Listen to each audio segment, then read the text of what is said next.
తెలంగాణలో రాజకీయం అంతా ఇప్పుడు హైడ్రా కూల్చివేతల చుట్టూనే తిరుగుతోంది. హైడ్రాకు మద్దతుగా ప్రజలు ర్యాలీలు నిర్వహిస్తున్నారు. ముఖ్యమంత్రి రేవంత్ రెడ్డి చెరువులను కబ్జాల నుండి కాపాడకపోతే తన బాధ్యత తాను సరిగా నిర్వహించలేనని, సొంత వాళ్ళు ఉన్నా సరే వదిలిపెట్టబోనని ప్రకటించేశారు. కాంగ్రెస్ పార్టీ నుండి ఇప్పటి వరకు హైడ్రా కూల్చివేతలకు మద్దతుగా మాట్లాడుతున్న వారు చాలా పరిమితంగానే ఉన్నారు. కానీ వ్యతిరేకించేవారు మాత్రం ఎక్కువగా కనిపిస్తున్నారు.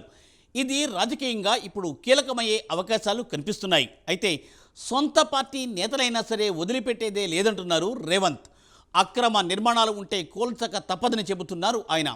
అందుకు సొంత పార్టీ నేతలు సైతం మానసికంగా సిద్ధంగా ఉండాలంటూ స్వీట్ వార్నింగ్ ఇచ్చేశారు రేవంత్.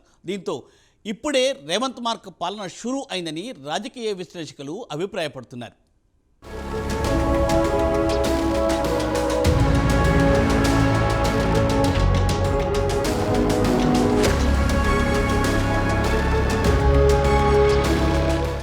అధికారంలోకి వచ్చి దాదాపు 8 నెలలు పూర్తవుతున్నా పాలనలో తన మార్కు చూపించలేకపోతున్నారన్న ఆరోపణలు ఎదుర్కొన్న రేవంత్ ఒక్కసారిగా హైడ్రాతో అందరి దృష్టిని తన వైపు మరల్చుకున్నారు.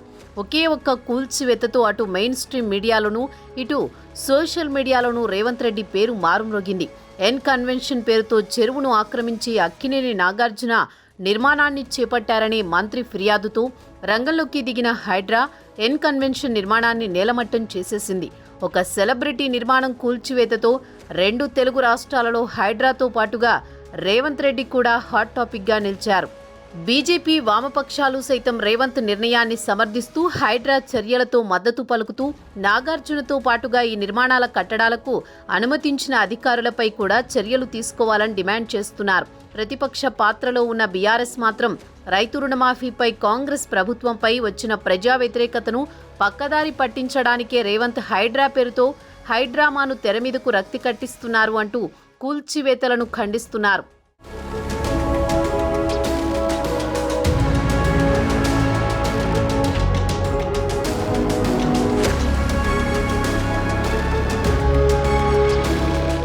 హైడ్రా కూల్చివేతలు చెరువుల్ని కబ్జా చేసిన వారి భరతం పట్టడానికేనని చెబుతున్నారు సీఎం రేవంత్ రెడ్డి. కానీ ఈ చెరువుల్ని సామాన్యులు ఎవరూ కబ్జా చేయలేరు.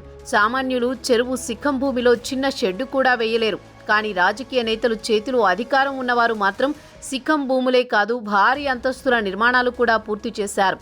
వారికి అడ్డం ఉండదు. గత 15-20 ఏళ్లుగా వివిధ చెరువుల సిక్కం భూముల్లో ఉన్న నిర్మాణాలన్నీ రాజకీయ నేతలు వారి అనుచరులు బినామీల నిర్వాకాలే. ఆ పార్టీ ఈ పార్టీ అనే తేడా ఉండదు. అందరిది అదే పని. అందుకే ఇప్పుడు అలాంటి కట్టడాలను కూలగొడితే ఖచ్చితంగా పొలిటికల్ ఎఫెక్ట్ వస్తుంది. అది ఇప్పుడు ప్రాథమిక స్థాయిలో తెలంగాణ సర్కారుపై కనిపిస్తోంది.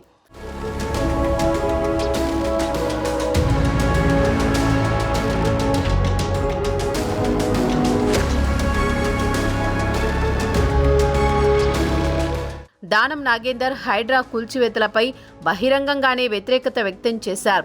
నిజానికి ఆయన బీఆర్ఎస్ ఎమ్మెల్యే, కానీ కాంగ్రెస్ పార్టీలో చేరారు. ఆయన అసంతృప్తితో రేవంత్ రెడ్డికి పెద్దగా నష్టం జరిగేది ఏమీ ఉండదని అనుకుంటున్నారు. కానీ హైదరాబాద్కు సంబంధం లేకపోయినా అనేక మంది కాంగ్రెస్ పార్టీ ముఖ్య నేతలు వారి బంధువుల వ్యాపారాలు హైదరాబాద్లోనే ఉంటాయి. అవి కూడా ఎక్కువ భూమితోనే ముడిపడి ఉన్నాయి. హైడ్రా కూల్చివేతల పరంగా చూస్తే కాంగ్రెస్ నేతల ఫామ్ హౌసులు ఇతర వాటిపై విరుచుకుపడక తప్పని పరిస్థితి కనిపిస్తోంది. లేకపోతే రేవంత్ చిత్తశుద్ధిపై ప్రజలకు అనుమానాలొస్తాయి. కాంగ్రెస్ పార్టీ నేతల ఆస్తుల జోలికి వెళితే వారికి కోపం వస్తుంది. చాలామంది సైలెంట్గా ఉన్నారు, కానీ కూల్చివేతలపై లోలోపల వ్యతిరేకంగానే ఉన్నారనే ప్రచారం జరుగుతోంది. మరోవైపు మిత్రపక్షంగా ఉన్న మజ్లిస్ కూల్చివేతలపై తీవ్ర వ్యతిరేకత వ్యక్తం చేస్తోంది. హైడ్రా కూల్చివేతలు ప్రారంభించిన మొదట్లో మజ్లిస్ ఎమ్మెల్యే ఆక్రమణలను తొలగించారు. తాజాగా బండ్లగూడ చెరువులో ఫాతిమా ఓవైసీ కాలేజీ కట్టిన వైనం సోషల్ మీడియాలో వైరల్ అయింది. దీన్ని ఎప్పుడు కూలుస్తారంటూ ప్రశ్నించడం ప్రారంభించారు. అందుకే ఓవైసీ హైదరాబాద్లో నెక్లెస్ రోడ్డు కూడా ఎఫ్టీఎల్లో కట్టారని, కూల్చేస్తారా అని ఆరోపించారు. తమకు నష్టం జరుగుతుందనుకుంటే మజ్లిస్ ఎట్టి పరిస్థితుల్లోనూ ప్రభుత్వానికి మద్దతుగా ఉండదు.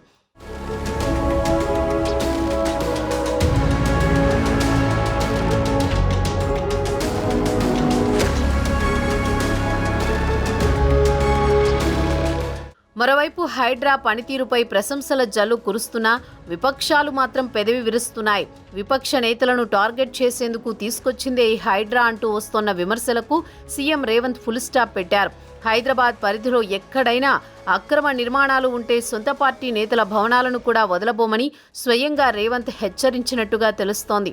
ఇప్పటికే ఎమ్మెల్యే దానం నాగేందర్, కేంద్ర మాజీ మంత్రి పల్లంరాజు సోదరుడు ఆనంద్ భవనాలను కూల్చడంతో హైడ్రా నెక్స్ట్ ఏ కాంగ్రెస్ నేత అక్రమ కట్టడాలను నేలమట్టం చేయబోతోందన్నది ఆసక్తికరంగా మారింది.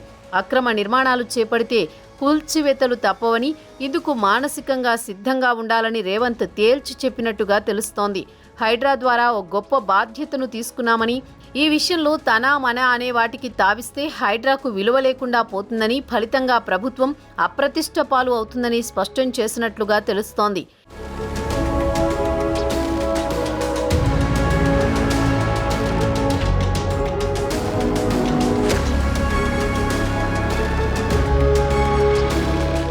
ఇకపోతే ప్రజలు మద్దతు ఉంటే ఈ అంశంపై ఎమ్మెల్యేలు వ్యతిరేకంగా ఉన్న గీత దాటిపోరన్న నమ్మకంతోనే హైడ్రాకు సూపర్ పవర్స్ ఇచ్చి సీఎం రేవంత్ కబ్జాదారులపై అటాక్ చేస్తున్నారన్న అభిప్రాయం వినిపిస్తోంది. హైడ్రాకు ఇప్పుడు ప్రజల మద్దతు పెరుగుతోంది. చెరువుల్ని కాపాడాలని చాలా కాలనీల్లో ప్రదర్శనలు నిర్వహిస్తున్నారు. మరి రేవంత్ నమ్మకం నిలబడుతుందా, లేక ఎమ్మెల్యేలంతా వ్యతిరేకమై ఆయన సీటు కిందకు నీళ్లు తెస్తారా అన్నది వేచి చూడాలి.